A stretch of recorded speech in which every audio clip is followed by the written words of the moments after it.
સુરેન્દ્રનગરના પાટડીમાં વડાપ્રધાનના જન્મદિવસેથી સ્વચ્છતા પખવાડિયા અંતર્ગત સફાઈ કામગીરી ચાલી રહી છે, પરંતુ તે માત્ર ફોટો સેશન માટે થઈ રહી હોવાનું સામે આવ્યું છે।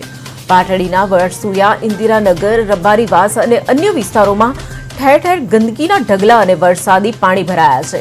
સ્થાનિક લોકોએ નેતાની આ કામગીરી પ્રત્યે રોષ વ્યક્ત કરી રહ્યા છે, જ્યારે વરસાદી પાણી ભરાયેલા વિસ્તારોમાં નેતાઓને ગેરહાજર રહ્યા હોવાથી લોકોએ વાસ્તવિક સફાઈની માંગ ઉઠાવી છે।